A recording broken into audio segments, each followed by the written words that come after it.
Thank you for joining us today. My name is Andrew Clements. For those of you who don't know me, I'm the Chair of Employee Ownership Australia, and it's my great pleasure to introduce today's session on tackling worker engagement deficiency in the Australian industry. I'd like to begin today, as we always do, for any EOA presentation, to acknowledge the traditional custodians of the land on the various, and I suspect very diverse places that we're collectively meeting today through this wonderful Zoom system that is and will always remain a mystery to me. But I'd also like to pay my respects to elders past and present, and also welcome all of you as attendees. Today's session is really cool because I think it's incredibly topical. There's a lot of discussion around how we can generate more cooperative workplaces. As a lawyer, I always go through it through a very narrow prism, thinking if I can draft and create enough pieces of paper, by definition, that will create the outcome. And it's terrific today to have introduced both Booth and Clive Thompson, who are both directors at CoSolve. I suspect they're already very well known to many of you. Like all things, I diligently went through. Oh no, I don't know. It's the audience experiencing what we're experiencing, Clive, which is Andrew freezing. Give it a chance to right itself, everybody. I might just move off video to see if that helps. You're better now, Andrew. You came Thank back. You. Yeah. No, that's actually, it's better in so many ways that people can't see me. So as I said, I looked through the collective CVs and went, wow, we really do have people who can talk about this. Anna was a former deputy president of the Fair Work Commission, had established the Commission's cooperative workplace program, has been and worked in the union movement, and I won't say the number of years, Anna, but for many years, and had a series of really interesting roles. Clive, a lawyer, had worked as a former assistant or senior commissioner of the South African Commission for Conciliation, Mediation and Arbitration, and is the co-author of the collaborative workplace option. Clive, I didn't read the full name of that book because we may well get through the whole session today because it's quite a long title. In terms of the process for today, please, if you have questions, post them. I may interrupt Anna and Clive, or alternatively, we have got little moments where we've set aside time for questions, but please, if you do have thoughts, share them with us and questions. So Anna and Clive, we're in your hands. Thank you. Thank you very much, Andrew. So we're going to have a bit of a discussion in three parts. We want to start off with, what is the case for having more cooperation in the workplace? Now, we would appreciate, we think we're probably speaking to an audience of the converted or semi-converted, but it still deserves a little bit of a restatement. So we'll have a bit of a chat on that, and then see if Andrew can assist us then just with having some engagement with you as the audience so that you can validate or reject what we're saying there. Then part two, we want to sort of raise the factor that, well, if cooperation is ostensibly such a good thing, why is it so difficult to embed it across our workplaces? And again, we'd invite your reaction to that as well. But I think for this hour, if we could really turn to part three, which is assuming this is all good and noting the obstacles, what can one practically do to deepen cooperation in the workplace?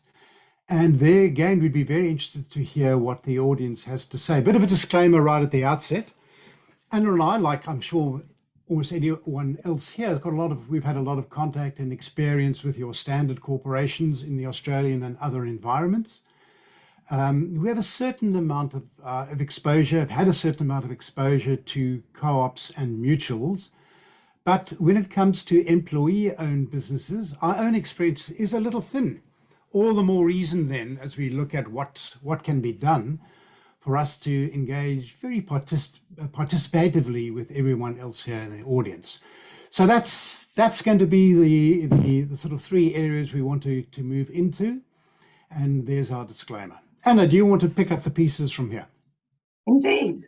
We thought it might be sensible just to give a bit of a sense of what we mean by a cooperative workplace. What does one look like? How does one know if one is in one? I guess the first thing to say is that when it comes to interpersonal relationships in a cooperative workplace, what we see when we work on the occasions that we do and have the delight of working in one, is we see a palpable sense of common purpose. We see people interacting with each other, really with an abundance mentality rather than a scarcity mentality. We see a lot of sharing, both of information and ideas, and a lot of support for one another, a lot of "I've got your back," and an absence of what we might see in some other workplaces, in contradistinction, of a competitive spirit, where if I win, then you lose. So we see in a cooperative workplace a real sense of win-win, that if we all don't win, then none of us win. And in terms of the institutional relationships in a cooperative workplace, we see, job design and work organisation that really leverages the skills and knowledge that workers have, provides them with a high degree of autonomy in their area of expertise, but also provides them with the opportunity of collaborating and sharing each other's respective expertise, and influencing the strategic direction of an organisation, in a sense, simply put, having a say. A workplace where people are really jointly involved in a project, and are really good at problem solving. So not an absence of conflict, but a circumstance where conflict is actually a positive, recognition of difference with respectful and intelligent ways of coming to a common outcome when conflict is apparent. That's the what. And it feels good to be in such a workplace surrounded by such forces. But Clive, apart from feeling good, why does it matter? Why does it matter to our economy and society for workplaces to be cooperative? So the threads are the same there, and clearly Anna and I are making value statements here. And if we're making value statements, people can contest them to say, well, we have a different take, and therefore we're going to draw different conclusions. But for the moment, let's run with why we think this is so good. We often operate as mediators in workplaces, and not only change facilitators. And there's a huge difference in coming into an adversarial workplace compared to one which is different, which is what Anna was alluding to a moment ago. And so cooperative workplaces are far more enjoyable places in which to work. I know this is almost self-definitional, but there's less stress. There's the Great Workplaces Institute, and they always say that if you want to be a great workplace, there has to be high levels of trust. And that's what you'd expect in a respectful and friendly and more engaged workplace compared to the contrary. So that's another aspect. We're also in the time of the 99 percenters, or perhaps the 99.9 percenters, who are being left behind. And we think it is within the logic of cooperation, and certainly for employee ownership, that you're going to get more equitable results economically and socially across a society where there's a higher level of, first of all, ownership, and then also a cooperative spirit. Again, it is part of that same logic that one can expect there. What we're saying is that this is not uncontestable. So we like to believe, and perhaps we are victims of our own propaganda here, that these workplaces which are more cooperative are also more productive and more sustainable. Anna and I are always wondering about that proposition. We verily like to believe that, but perhaps we're wrong. Perhaps this is not the case. Perhaps you need rampant good old greed and capitalism to really drive innovation and move society along. See Elon Musk and one or two others. But for the moment, and again, we'd like to engage you almost straight away on this, we reckon that over the long haul, that a cooperative model is going to be more sustainable than an adversarial one.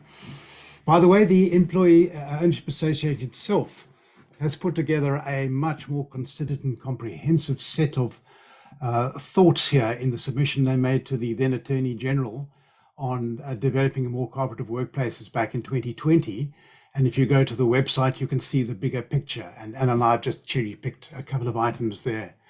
But that's part one of our framing to getting to part three. And Andrew, perhaps we can take some observations from our listening crew here and turn them into an engaging crew. Yes, if there are observations, please harass me. I guess if I could throw an open-ended question to you is, when you go to those workplaces that have got elements of enjoyment, trust, equity, is there one thing that you look at and say, that's the genesis of it? That's, is there one driver, or is it a series of drivers that are different across different organisations? So is it diverse across organisation, or is there one consistent theme that brings it together? I'm going to throw something out, and then Clive will say something much smarter. But I think the one thing that is common is intention, consciousness, real intention to create that kind of workplace, because it doesn't appear to be the case that in Western capitalism it happens by itself. And that brings me to another bit of a bogey term, which Anna and I are not deeply in love with, and which is the notion of leadership. But from what Anna was saying a moment ago, we find that those workplaces where something handy is happening, it's because leaders are doing things. And because we're talking cooperation, you need at least two, but possibly several to tango. So it's not good enough that the CEO thinks this is a smart idea. There has to be leadership within the workforce, and if it's a unionized environment, there has to be leadership there too, which is signing up to this. By way of precipitators, Andrew, what we do find, and which is a little bit desperate, is that it's the burning platform stuff. So very often we come into highly conflicted workplaces and it's all gone to hell in the proverbial handbasket. And that has been what has provoked people to say, Struth, we need to do something different. And in many senses, it's easier to go from desperate to good than from good to great. And we were talking about cooperation. We're looking at the journey from good to great. But so leadership, inspiration, and intent are certainly in the mix in the Australian environment. Perhaps to use that dreadful millennial expression about unpacking, which is always makes me think like a small hotel room trying to open a case. It's one thing, I guess, to have intent, and that intent can be good or bad. And I don't mean good in the sense of, or perhaps effective or ineffective. If you were saying to a leader of an organisation, tomorrow morning, what are the three things that you should do differently to evidence that intention? What would you cast them as? Andrew, I'm going to suggest we leave that to part three, which is where we really want to. No, all good. Thank you. Okay. Any thoughts from our disparate audience or even focused audience? The other question that has come through are the criteria for a cooperative workplace objective or measurable? Or more particularly, is there value in measuring them, or is that simply counterproductive? Anna, do you want to kick off? I do have thoughts. Oh, absolutely. I believe that you can make a list of observable features, and in some senses, both of us have just tried to do that. Although, of course, one would distill it into a much more sharper list if one was, for example, to do some kind of evaluation or survey. I mean, I think it's interesting how much work is put into engagement surveys.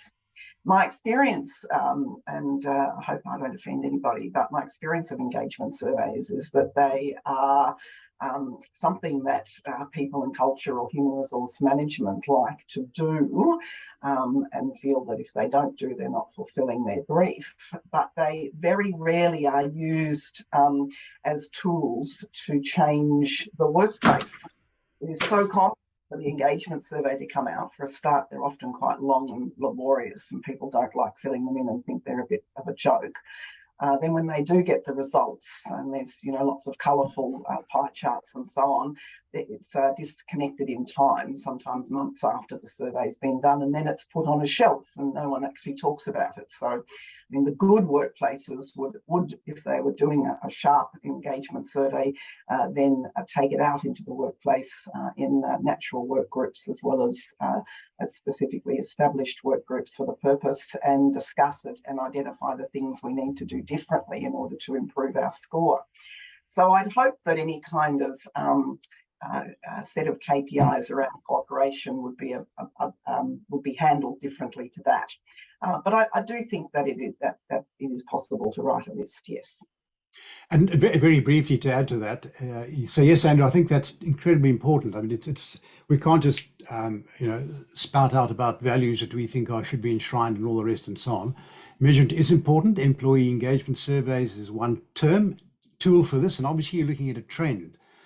Another indicator which Anna would be very familiar with, and we've got a lot of experience with, is that the dispute levels drop off, both in terms of what HR are dealing with, but perhaps as importantly, how many appearances in the Fair Work Commission and related tribunals. And we've got pretty hard evidence of case studies here where there's been a strong tailing off. But the ultimate evidence must surely be in the performance of the organization. So if there's not a dividend arising from all the investment in cooperation that sounds in better products and services more efficiently produced, making the organization more sustainably, then it's not working. It's difficult obviously to work out causation. We've been involved with organizations where performance has improved simultaneously with the introduction of more cooperative strategies and approaches and institutions, etc. Well, is that the reason, or just because the international market changed? One doesn't really know, but we see enough of a correlation at least to be suggestive of causation. And I think probably Anna and Clive, it almost kind of takes us to our next phase, which is, are we better or worse? So into part two, Anna, that's all yours. Yes, and I think the way to kick this off is so if we are preaching to an audience of converts, or even there's a few people who weren't but are now, then what do we think about the majority of Australian workplaces, and what do we think about the majority of employee-owned and other similar mutual cooperative employee ownership-oriented workplaces? And as Clive said, our experience is thin there, although his is richer than mine, having spent a very large amount of time doing significant work in a mutual enterprise called Kudos in South Australia. But fundamentally, we don't think that Australian workplaces can be ascribed as strikingly cooperative. And that comes, I guess, from observation over around 45 years of working in and around workplaces. Both of us, certainly for my time, all in Australia, and Clive's from the mid-1990s.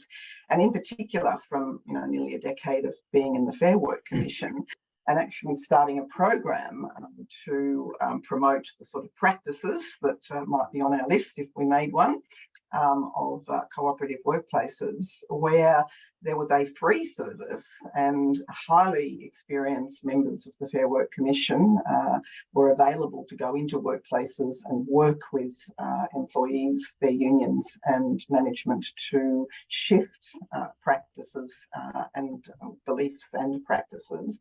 And even with that program available, it was the absolute minority of applications to the Fair Work Commission. So we do see that the majority of Australian workplaces could not be described, at least as far as we're concerned, as cooperative. And we just think that leaves some real value on the table.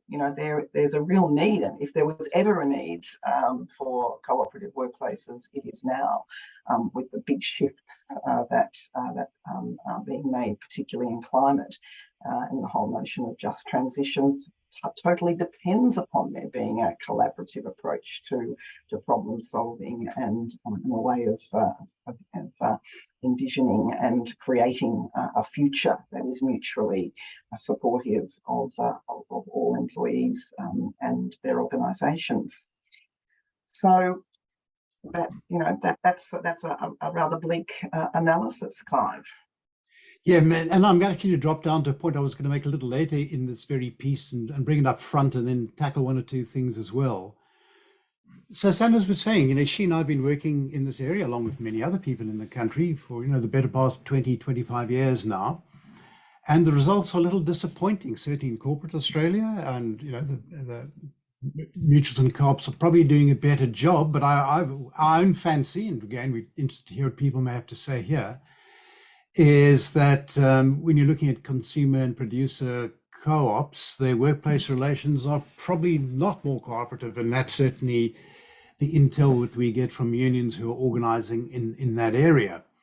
So why is it that even with institutionalized attempts to try and promote cooperation, this isn't happening? And one of our explanations is that, well, the institutional and the legislative framework isn't there.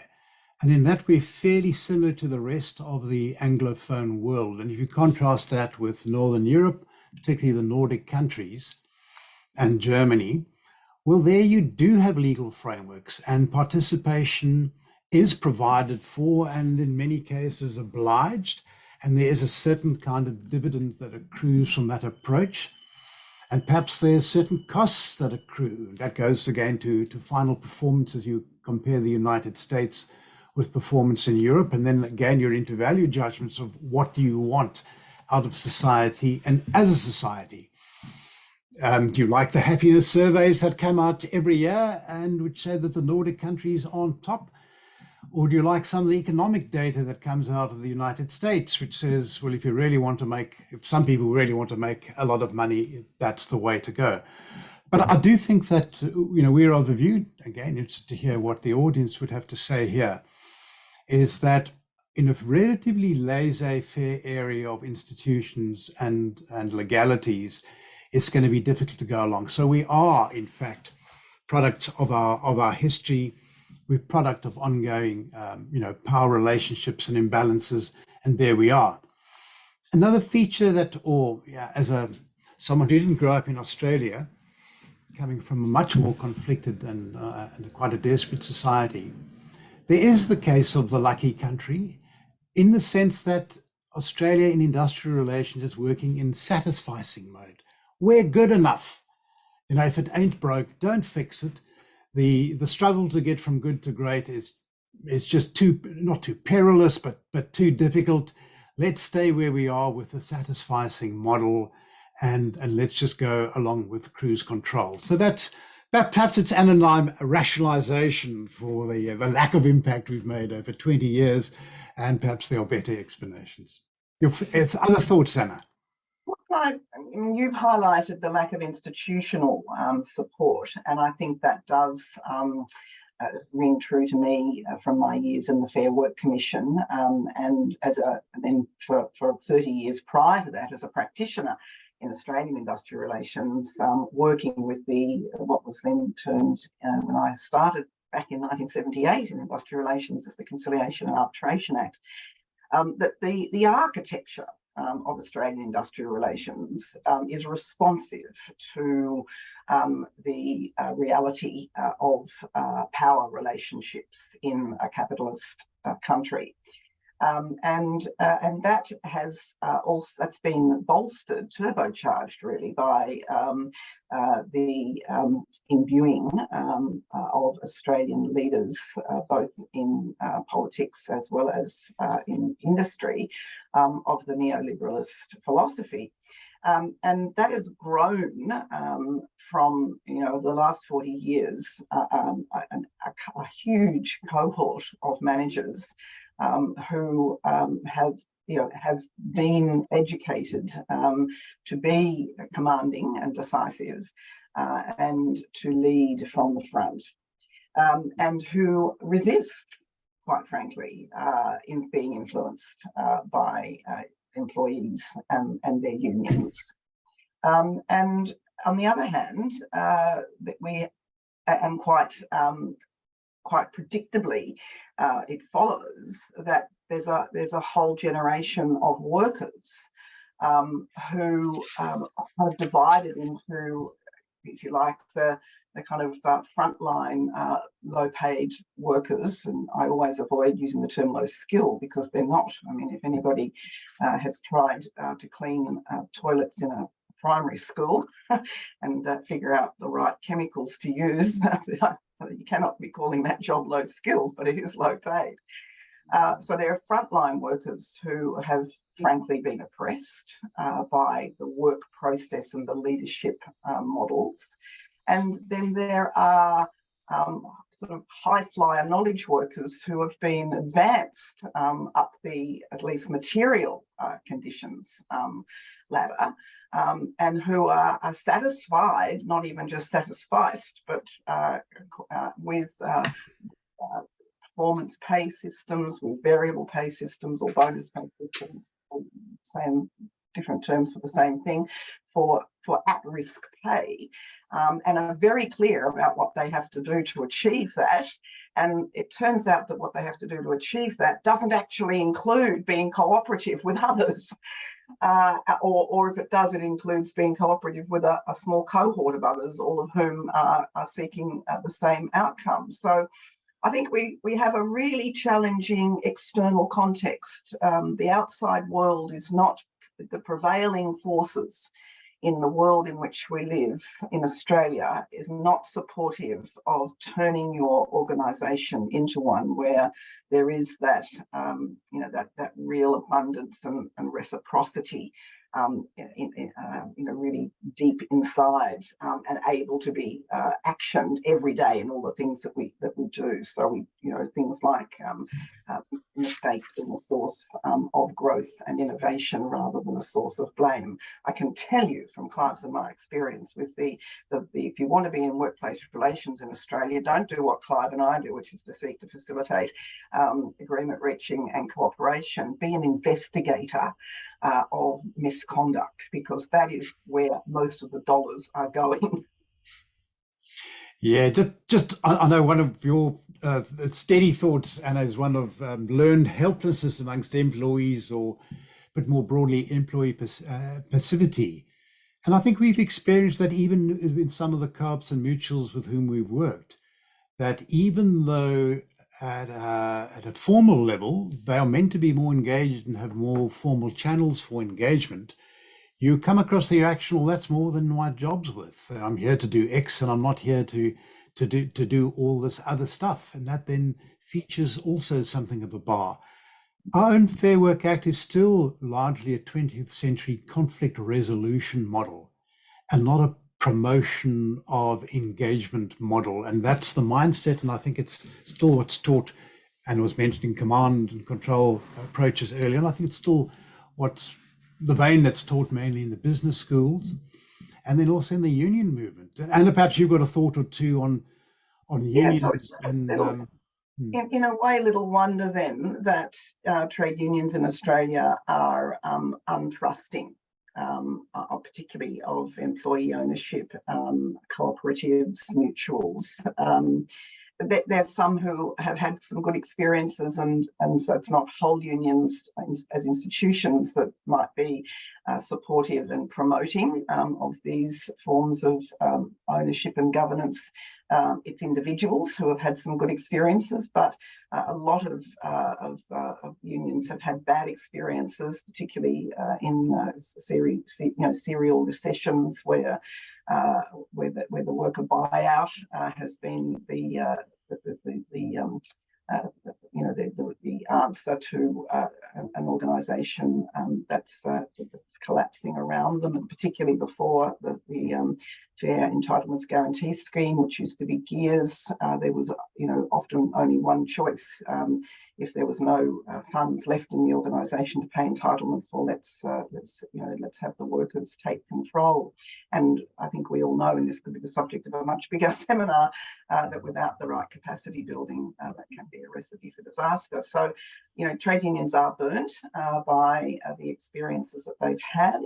And they're also now with very low density in the private sector, so they have to put all of their eggs in the compliance basket, which is very disappointing.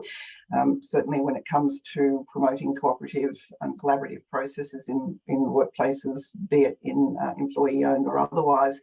Clive and I know that in a workplace with unions, which is largely where we work, you need to have the leadership of the union for the workforce to trust that there's not some hidden agenda occurring here. So to get on board, you do need people to get on board and take some risk in order to make some movement towards cooperative processes. So it's just going to, and yet to flip the coin, the leadership of the trade union movement is absolutely pivotal here. It's pivotal, particularly in our current environment, for the right regulatory or legislative framework to be supported, but it's also pivotal for workers to take those steps. And so we spend quite a lot of time talking to colleagues in the trade union movement about this, and work very hard to engage them in processes that we embark upon as independent facilitators. Andrew and Clive, could I just take you in a slightly different direction, which is focusing for a little moment on the employees? And I know that we've had some feedback from various organisations that have been working towards creating more collaborative workplace arrangements, particularly through employee ownership trusts. And I guess two things that have come through in relation to this is, firstly, where does this fit into my career? Because I'd like to see and understand, my career and how it develops. So being slightly pejorative, as an employee, it's about me, and how does a cooperative workplace make it better for me? And how does it fit into my career development, and how does this facilitate my career development? And I guess secondly, then, has been an observation from some organisations between balancing cooperative in a means that is facilitative of decision making, but ends up with engaged decision making, not restricted decision making. Yeah, colloquially, over consult. Yeah. I'll take a dip in there for a moment. What's in it for me as an employee if I'm being called on to do other things and so on. So in my limited experience with co-ops and mutuals here, is that there's this little bit of a tension between some folk are saying that's more than my job's worth, but others who are saying this is incredibly enriching. First of all, it's self-affirming to be asked, from your employing organization or your employing entity to give a wide contribution and not just a narrow one. And then people who are otherwise ordinary employees find themselves now in more leadership positions, and they're being asked to do a wider span of things. It also goes back to, something which is very old now, which is that there ought to be whole of business understanding for all employees, wherever you are, whether it's a factory environment or a service sector. You can see where you are in the large part. You can see who your internal customers are, so you can serve them better and get better performance for get better performance for the organization in consequence. So all those things come together. And in terms of financial literacy as well, there's a strong case that every employee in the organization should have some level of financial literacy for the entire organization, and a matching obligation, an expectation of the employer that they should be working with a more open book approach to their financials. So, for those who are employees who are prepared to take more on board, the rewards are there. I think pretty much like the rest of life, but perhaps, Anna, you have a different perspective or other perspectives. Anna? Anna's looking frozen for me, which I rather suspects that she's okay. Well, Andrew, do you want to pick up any other threads there? Seeing I've lost my. Yeah, I am all, Clive, very conscious of time. Yeah, and I know one of the things that you wanted to do was to use that wonderful expression, take us forward, as to if accepting that it's cooperative frameworks are cool. Accepting for the moment that our performance in Australia has been uncool, what is it we need to do to change that position and take it forward? And is it simply, well, we need some sort of legislative golden stroke of a wand, or are there more basic things we need to do? What are your thoughts on shifting the framework? Okay, so we now are into the third, and what is for Anna and I the most interesting part of this, our own thinking, and where we really do want to hear what other folk have to say, which is about what's to be done. First of all, one can always ask for legislative change and to have a more conducive environment created that way. But I think the Employee Ownership Association and the Business Council of Co-ops and Mutuals know how very, very difficult it is to get legislative reform. And I think particularly perhaps in the area of workplace relations, there's a certain amount of fatigue. It's a bit like with the super industry, for heaven's sake, just let us stabilize out. So I think from the Anna and Clive perspective, we do not pin our hopes on there being legislative reform. It would be handy if there were, but that's not how it's going to come to pass. So again, this flows from a value statement. If people do believe that the cooperative elements are features of a stronger and more vital workplace, one that can outperform others over the long haul and so on, if you are of that mind, and not if you're not, then I think that there's a very strong case for leadership. So that's going to be leadership across the stakeholders within a particular environment, whether it's an employee-owned business or a standard corporation. They need to take up the cudgels, and they need to say, well, we do believe in these value statements. This is part of how we think we can build stronger societies, politics and economy. And by that token, we're going to put energy into customizing our engagement channels and getting it right. And shades of what you were saying a moment ago. Happy to see you back, Anna. We also want to touch on this. We also want to touch on this necessary tension between inclusive in your management approach and not being paralyzed by consultation. But let's have a look at something which is really very much on many, many workplaces' agendas, whatever the nature of the legal entity, which is working from home post-COVID. How do you hit the sweet spot in something like that? Now, like many other people, we've been doing a lot of work in that area and facilitating exchanges. And the best exchanges we're seeing here are the ones where the employing entity is engaging with the workforce and their representatives in very, very innovative and creative solutions. And it's dynamic stuff. It clearly isn't one size fits all. And it clearly isn't the case that you're going to land a recipe for all time. One's looking at a moving conversation to try and get the sweet spot for the year 2023. And that sweet spot is going to be different in 2024 and in later years as well. And again, my own personalized experience is that these are very rich and rewarding conversations, and they are ones of high participation, and which makes it worthwhile. So back to the question, what's to be done? Forget legislation, not going to happen. Institutions on large are hard to create, but within what we fondly call prescient organizations, there's plenty of scope to do what you need things to be done by way of engagement. And then from a lawyering perspective, Andrew and others, you need to put a spine behind that as well.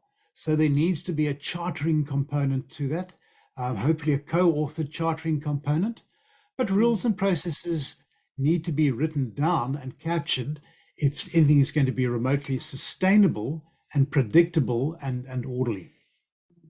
Can I add to that? And can I apologise to everybody for whatever happened? I have no idea what it was, but there we are, I'm back. I just want to add to what Clive's saying, because it's a very big experience that we have.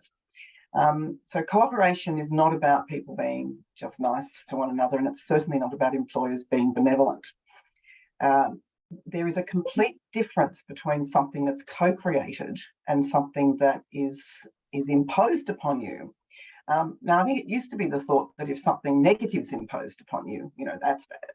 But something good imposed upon you can be just as useless, because it doesn't have the joint ownership of the co-creation. And I just noticed this morning as an example, and we've been working, as Clive said, with a couple of organisations on remote working policies. And I noticed that the Public Service Commission is about to author and provide to the rest of the public sector a new policy. And it may well be a very benevolent policy. It might be one that is very attractive policy. But I'm guessing that it's actually not going to be as effective as one that was homegrown together. And homegrown together is very difficult, and it comes into the space that you were asking us a question before about, Andrew. That is, you sort of talked about the notion of over-consulting. Well, consultation in Australia, even when it's done in accordance with the law, looks like this. We sit in splendid isolation because we're terribly smart and have all the resources at our disposal, and we also have the custodianship of and the carriage of the fortunes of the organisation and all the other people that are our arms and legs, and maybe even our hearts and sometimes our minds are nevertheless subservient to that. And we decide what the direction should be and how it should take form. We're required to consult. All right, so we'll write it all down and we'll send it out to people and we'll say, what do you think about this? And then we get very surprised when we get nothing back, and sometimes we get nothing back for ages. And then just about the point at which we're to implement this big new direction that we've come up with, we get a letter from the relevant union saying, we don't support this, it's not happening, we don't agree with it, and we're taking you to the Fair Work Commission. And then the whole process starts all over again. And that is exactly the kind of thing we live to avoid, Clive and I, in the work that we do, because that's just paralysing, and it's the reason why consultation has a bad name, but it's because it's done very badly. So the difference in actually co-creating something from the outset, understanding what the is, and then working with everybody who is going to have a part in the creation of that outcome on things like the working from home, as an example, is totally different, because once you've co-created it, you have both an understanding of it and an ownership of it, and your commitment to it, and you're also capable of adjusting it quickly because you really do get it, and because you've already got a pattern of working together to adjust. So I think that is one of the things. Now, let me pick up some of those threads, Anna. So look, we work in It's, as I say, the Fair Work Act still is a 20th century conflict resolution statute. Most workplaces, particularly unionized ones, are okay and somewhere between okay and adversarial, and that's the mindset that comes in. And to the extent that there's legislative provision, it's for this process called bargaining with an enormous amount of rules, a heavily over-regulated role. And I'll argue against my colleague from the Commission here that there's too much legislation and there's too much supervision, as it's fondly called or euphemistically called by the Commission. But there's a lot to say on every aspect of the bargaining process and the dispute resolution process and protection action side of things as well. And there's the other little tag on, by the way, you've got to have a consultation clause. And if you don't do one yourselves, we're going to put in a model consultation clause. So in the Australian workplaces, we've never really been obliged to take consultation seriously. And when you are obliged to take it seriously, things start to crop up. And that, as I mentioned early on, is the tension between decent participation / inclusion and effective decision making. So most of the consultative committees that we are aware of are these terrible things that meet on the third Thursday of every month for the mornings, and the employees and or the unions don't like to come along because management have already pre-decided what's going on. And the managers don't like it either because there's very little participation and contribution and just attempts by the workforce to delay, bright ideas from going through and so on. So that's really been the approach of old. But what is really required is to say, no, we need highly efficient and effective consultation, and that the consultation stream is far more important than the rather more sexy enterprise bargaining stream, and that's where the investments need to be made. And sometimes consultation should take the form of a 15-second exchange at the water cooler, engaging on a topic and getting an outcome. And on other occasions, it may really require a 6-month engagement process, but it's a question of how do you fine-tune it so you're having decent and meaningful consultation without being bogged down. And I know you've actually worked with, in particular settings where you've almost created a bit of a matrix. Perhaps you can just give a bit of an honourable mention of those. Oh, and actually, I don't think there's any reason why I shouldn't say, because I think it's interesting that this is actually within a trade union. So within a trade union recently that wanted to improve the relationships between management and workforce and the leadership and workforce, and get more of the workforce's involvement in not only the particular work that they did, which of course, is the easy part, as long as you've got good job design and work organisation, and you allow people a scope of practice that is as full as their capability is, then that autonomy should look after itself. But it's when there are decisions that affect more than people's area of specific tasks and duties, affect the whole particular group or a whole organisation for that matter, and they still might be operational or indeed are strategic decisions that are generally the confines of the senior leadership. So how do you create a nimble tool that allows you to make some choices about how you proceed? So it took about 3 months, and it was co-designed, and they came up with, I didn't, they came up with this terrific matrix, which they embedded into an Excel spreadsheet. And they asked a series of questions, about 5 or 6 questions, based on at the outset of every kind of decision that's looming. And through those questions obviously relate to things like the urgency of the decision, the extent or scope of the decision, the budget attached to a decision, the gravity, the extent to which the decision would change things for all time, as well as I said, the scope and how broad the effect, how many people would be affected by the decision. And having plugged all of those things into the spreadsheet, it pops up and tells you whether you ought to simply communicate, make a decision and communicate, whether you should come to a conclusion and then just test that conclusion out with people, whether you should simply state the problem or the issue and create a collaborative process for the co-design of the solution. Those three sort of possible pathways are there. And of course, it's not perfect, and it's also not intended to be some kind of law that has to be followed. It's indicative and supposed to give people guidance, but it's gained a lot of traction within the organisation, and people are really now clearer about the things that are worthy of that third and a deeper and richer process, and things that they simply accept, are things that are to be decided upon and acted upon immediately. And I hope you're not referring now to consultation by algorithm, that you just plug something in, the machine tells you what you need to do. Where's the human agency? A decision support tool, Clive, definitely not an algorithm. Andrew, I see we've only got 5 minutes left, and although Anna and I would like to Clive, can I just take you to a slightly different place? And I know Melina here for BCCM is online, and obviously EOA is here. There's so much of this which we look at and wonder whether the legal form might not create the consultation, but it may well facilitate.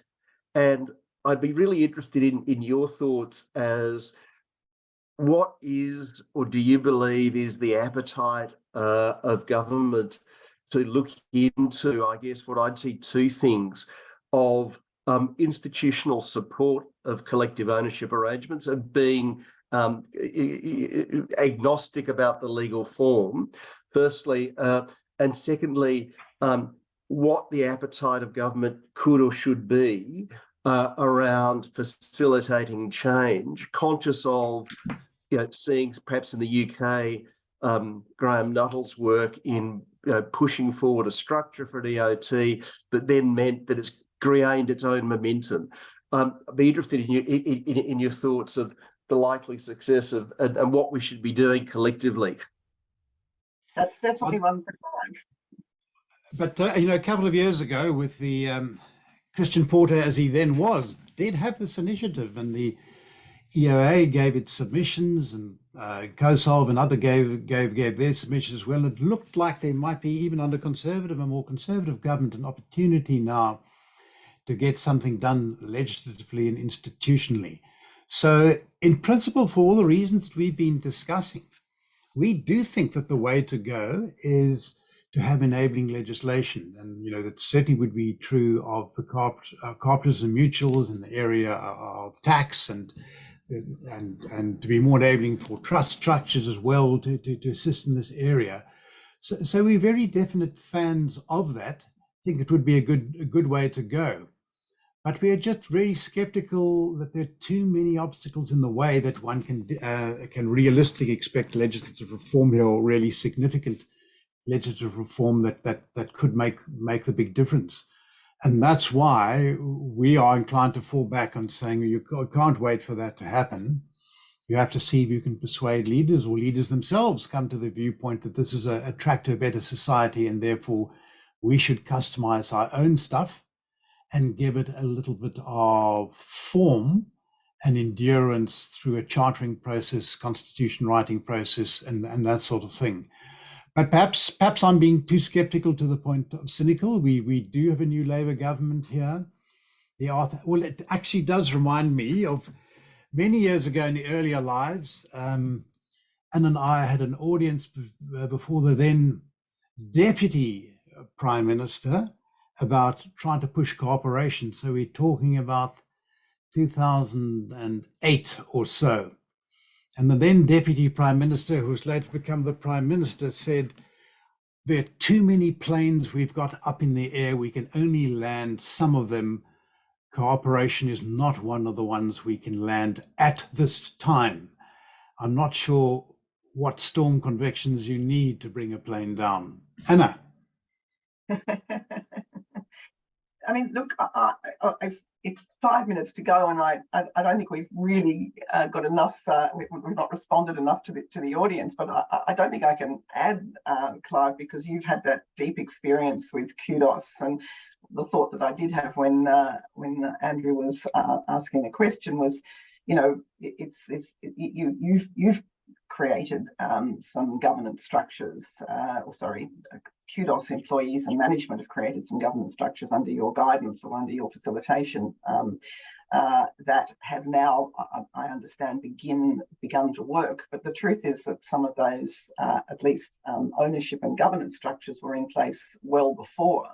And so I think it just does make the case that it's not just, it's kind of a necessary but not sufficient, isn't it? It's not just the structures, it's the, it's the culture. But equally, if you don't have the structures, then it just means you have to make the culture do more of the work. And it's something you said earlier on, and I think it's very sobering for us who, are keen on cooperation. And that sometimes, one doesn't want prescriptive legislation, you want enabling legislation.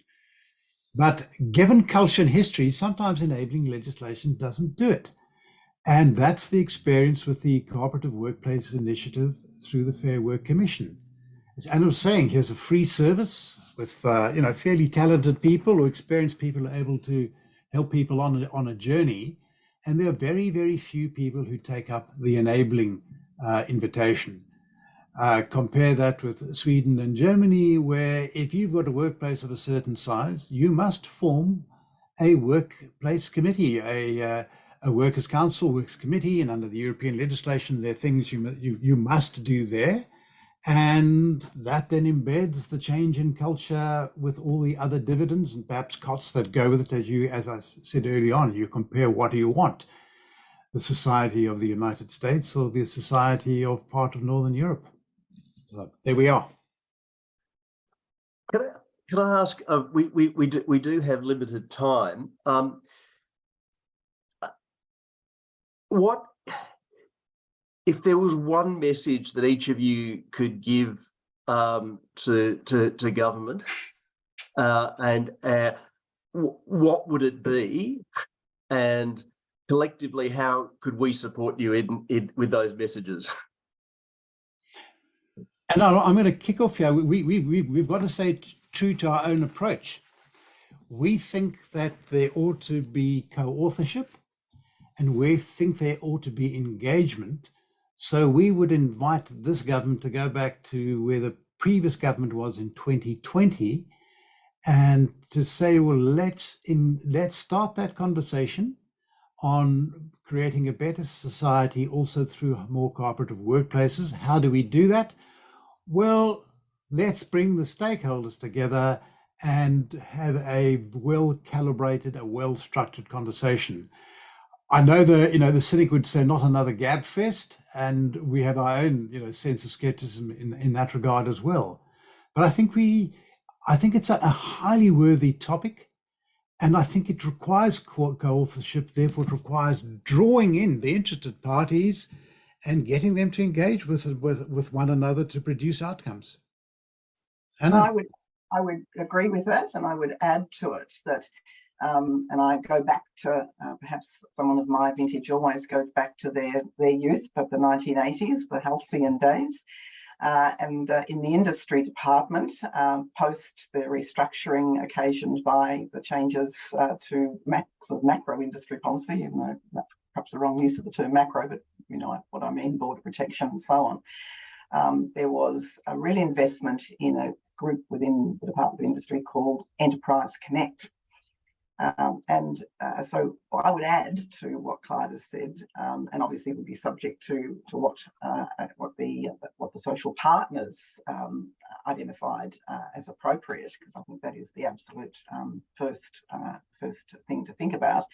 But I would add just genuine support. So I don't think that the Fair Work Commission's Cooperative Workplaces program is on the wrong track. And I think when you look at some of the case studies that have been written, you can see that that's been embraced, and where it has been embraced, it's had a very positive impact both on the organisations as well as the social dynamics of an organisation. I just think there needs to be more access to that, but only after there is that leadership level embracing of a new direction. Look, thank you both. this has been a wonderful discussion. I feel that I've completely failed as a chair because we've had so many wonderful questions and haven't had a chance to get to all of them. But look, thank you so much for your time and insight. It's really given me a lot to think about, and I'm sure our audience has benefited from greatly. So my thanks, and if I could do the sort of collective. Actually, I should find the icon, but that wonderful moment of thanking you and clapping collectively. So well done. To our audience, today's session has been recorded, and it will be available. As we always do, we'll try and respond to you in relation to the specific questions that have been raised. So thank you both, and thank you to our presenters and to our audience. Thank Have you. a wonderful day. Thank you. you.